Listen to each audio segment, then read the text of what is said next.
Welcome back. This is second video of federalism.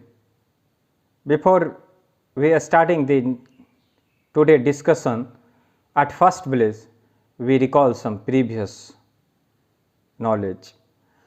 Federalism is a form of government in which the power is divided between central authority and various constituent units of the country, that is provincials. Examples are USA, India and Switzerland. And just opposite federalism is unitary system. Only one central authority are required.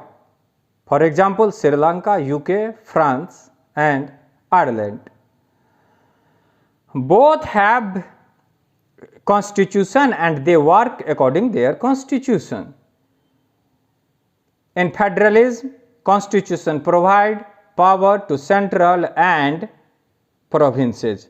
But in unitary system, constitution provide national government will create a small territories. मतलब कि unitary system में क्या है कि constitution provide करते हैं national government को कि वो स्मॉल टेरिटरीज बनाएंगे और उनको अधिकार प्रोवाइड करेंगे.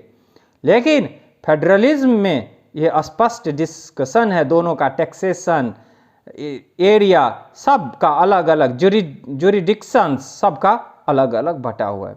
अगर कॉन्स्टिट्यूशन की बात करेंगे तो इंडियन कॉन्स्टिट्यूशन में कहीं भी फेडरलिज्म या टर्म आपको इस्तेमाल नहीं होगा, नहीं देखा मिलेगा. फेडरलिज्म वहां पे इस्तेमाल होता है यूनियन ऑफ स्टेट्स, मीनिंग राज्यों का समूह, that is called federalism, that is called federalism, union of states.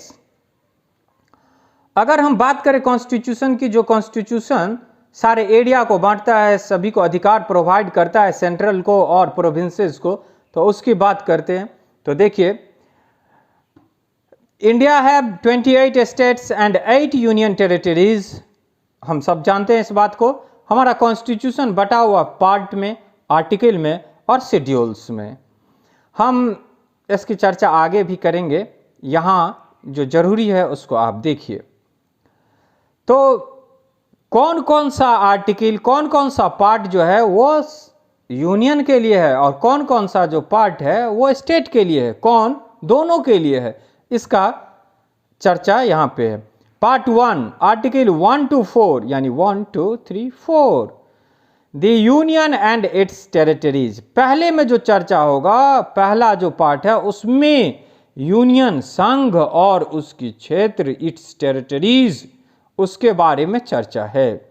Next part 5, इसमें पूरा द यूनियन, भारत सरकार, सेंट्रल अथॉरिटी, इनके बारे में चर्चा है. आर्टिकल 52 to 151 इसमें चर्चा है प्रेसिडेंट, वाइस प्रेसिडेंट, पार्लियामेंट, इनके कार्यकाल का, इनके चुनाव प्रक्रिया का, judiciary, most important thing judiciary. आपने देखा होगा लोकपाल अन्ना हजारे के बाद लागू किया गया 17 और 18 दिसंबर 2013 को. राज्यसभा से 17 दिसंबर और लोकसभा से 18 दिसंबर को पास हुआ, जो कहाँ आया, जुडिशियरी में. उसके बाद controller and auditor general of India, that is called CAG, ये फुल्ली, ये सब यूनियन में आते हैं. और भी यूनियन का क्षेत्र है जिसमें इसका चर्चा है कॉन्स्टिट्यूशन के हिसाब से. आइए 6 जिसमें चर्चा है द स्टेट के बारे में. आर्टिकल 152 to 237 ये बताता है, इसमें किस चीज का चर्चा है. कॉन्स्टिट्यूशन बताता है किन बातों को, the government of state level, executive, the state legislature, the high court and subordinate court. देखिए, high court and subordinate court राज्य के तहत, लेकिन सुप्रीम कोर्ट, जुडिशियरी जो है वो यूनियन के तहत. ऑलरेडी कॉन्स्टिट्यूशन बांट दिया है ताकि कॉन्फ्लिक्ट नहीं हो दोनों के बीच में. अब आइए part 8 the union territories. Article 239 to 242 इसमें अगर चर्चा करेंगे तो 8 यूनियन टेरिटरीज हैं और आप उनको जानते हैं. मैं एक बार रिकॉल करता हूं. Andaman and Nicobar island, Chandigarh, Dadar and Nagar Haveli and Daman and Diu. पहले ये दोनों सेपरेट थे, अभी एक में है. National capital Delhi, Jammu and Kashmir, Lakshadweep, Ladakh and Puducherry, all are 8। तो इनके बारे में पार्ट 8 में यूनियन टेरिटरीज के बारे में चर्चा। आइए part 11th, article 245 to 263, relation between the union and the state. संघ और राज्य के बीच में, सेंट्रल और राज्यों के बीच में जो संबंध है, उसके लिए इस 11th पार्ट में आर्टिकल 245 to 263 तक चर्चा किया गया है। इसमें यह बताता है संघ और राज्य के बीच में टकराव हो सकता है, उसका निराकरण इन्हीं में होना है। जैसे मान लीजिए कि बहुत सारे राज्यों होकर के कोई नदी गुजरती है और पानी का जो बंटवारा है, या कावेरी जल विवाद आपने सुना होगा, इस सब का जो चर्चा है वो इसी पार्ट के तहत और इन्हीं आर्टिकल में आता है। एटलीस्ट 263 ये बताता है कि अगर राज्यों के बीच में मतभेद है, संघ और राज्य के बीच में, तो 263 ये चर्चा करता है कि राष्ट्रपति के समक्ष एक समिति बनाई जाएगी और उसका निराकरण किया जाएगा। इन सब बातों का इसमें चर्चा है, relation between the union and state. अब आइए part 14th, article 308 to 323, services under the union and the state.